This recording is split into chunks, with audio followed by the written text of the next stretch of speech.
Здравейте, мили хора! Това е първото ми видео за YouTube и моят канал е вече реалност.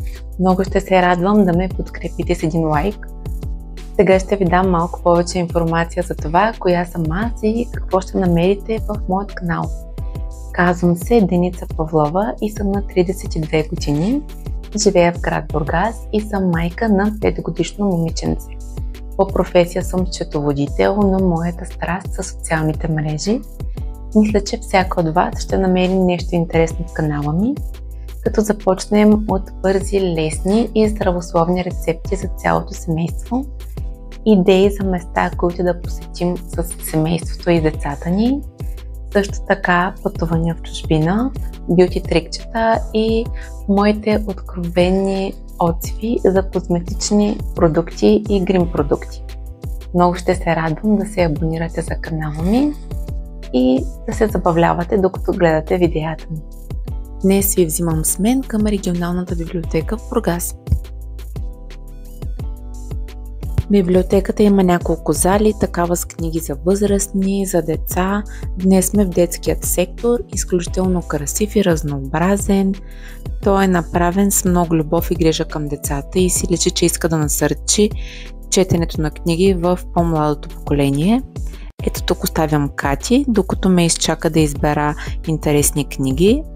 Има различни игри и пъзели. Читателската карта за деца до 5 годишна възраст е безплатна, след това мисля, че е 5 или 6 лева на година. В библиотеката се организират различни събития, прожекция на филми, театри, рисуване и вино и какво ли още не, така че ще ви оставя в коментар сайта, на който може да проверявате събитията, които на вас лично ви допадат. Освен това има едно много приятно кафе отстрани в двора, на което често си четем книжки и си почиваме. Има и детска площадка за най-малките.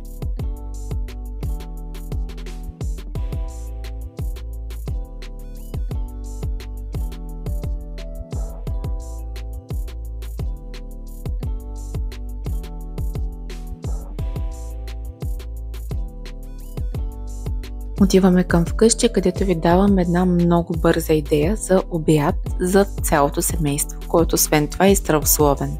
За целта са ви нужни предварително изпечено филе от сьомга, сварен картоф, към тях добавям нарязана на шайби краставица и зелен лук.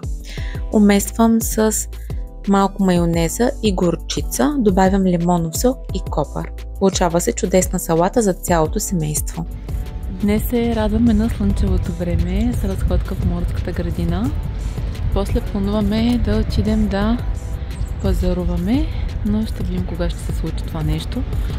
Времето е чудесно и ще стоим максимално навън. Ой, морето, погледни към морето.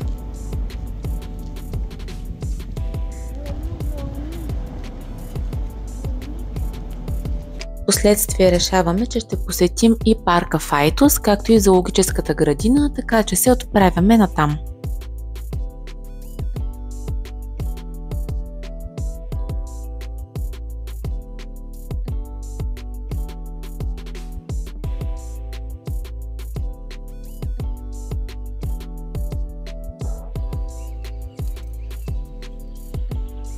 Вече сме в парка, паркирахме в близост и бързаме към зоопарка, защото не сме сигурни дали ще успеем да го открием отворен. Зоопаркът беше затворен, но ви показвам две площадки, които са в близост. Едната от тях е ето тази с изключително нови съоръжения, много е запазена и просторна. И още една, която е за по-големи деца, предимно има въжета за катерене. Показвам ви я на този кадър. Прибираме се вкъщи, за да направим нещо вкусно. Здравейте, приятели! Днес ви показвам как да направите здравословни оризови кексчета само с 4 съставки. За цялата рецепта останете с мен до края на това видео. Сега аз ще ти помогна. Първо чупим ето така яйцата. Чакай, аз да ги щупя. Не, най-добре аз. Пък ти ще ги бъркаш. Става ли? Сега ще ти дам бъркалката, ти да ги бъркаш. Хайде, бъркай ги. Бъркай хубаво. Хубаво. Бъркай. Опс. Сега ще ти покажа как. Ето виж. Ей така. Виждаш ли? Да. Сега ще помогна с останалите съставки. Ето така. Бъркай с две ръце, ако искаш.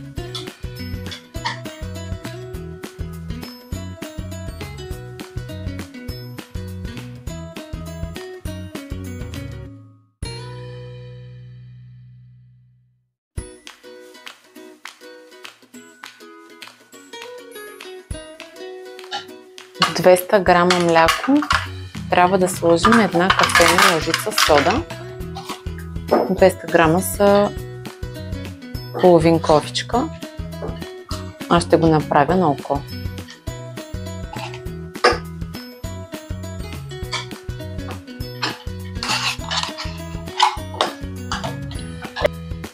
Към 200 грама мляко добавяме една кафена лъжичка сода и разбъркваме добре. Както знаете, млякото трябва да шупне. Това, че е важно да разбъркате наистина хубаво содата.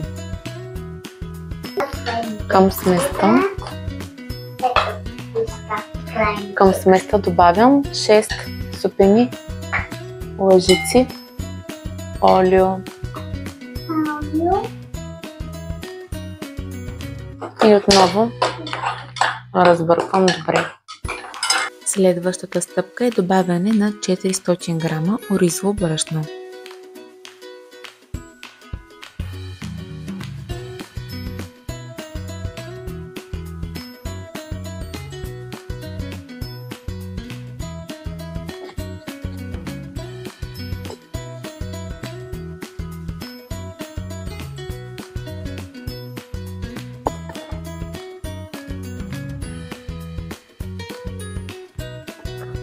Добавяме постепенно и разбъркваме добре всички съставки.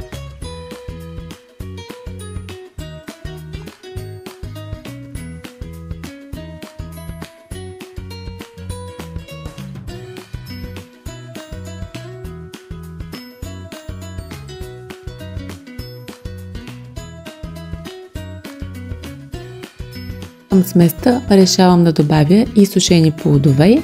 Разбърквам добре и разпределям във формички.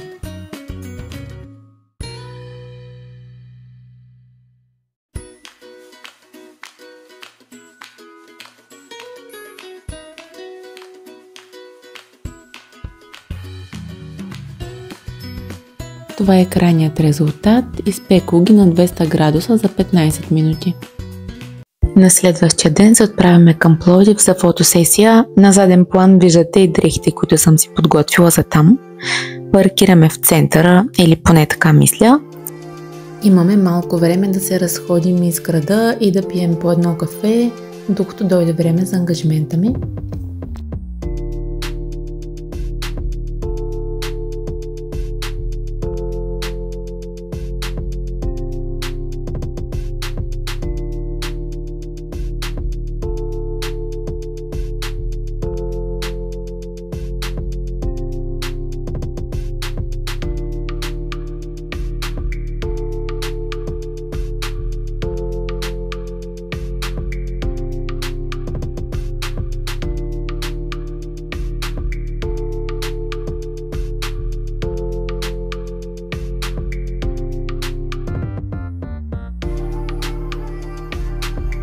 Отправям се към бюти студиото, което след малко ще ви покажа. Вече съм в обекта. Изключително красиво и елегантно място, предлагащо разнообразие от процедури. Ето тук фотография пръстна от техниката. Пожелайте ми успех! Мъжът ми ме взема, купил ми е салата и нещо сладко, защото знае, че цял ден не съм успяла да хапна. Връщаме се наобратно. Следващия ден сме с Кати в Сливен, посещаваме Хамам Баир. Мястото е приятно за разходка или за спорт, дори защото има доста стълби за изкачване и е подходяща тренировка.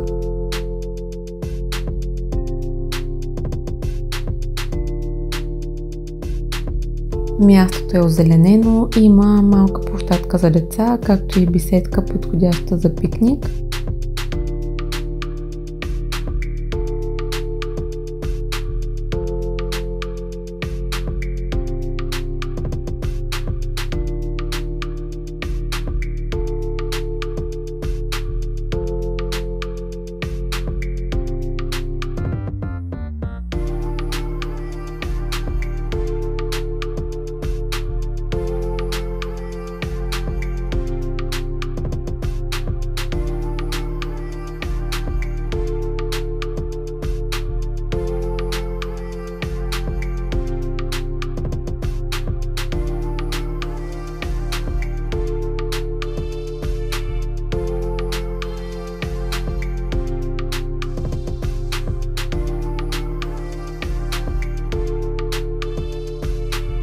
Най-много ми допада обаче гледката към града.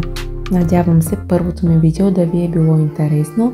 Ако е така, моля харесайте го и се абонирайте за канала ми. Обещавам ви още доста интересни неща тепърва.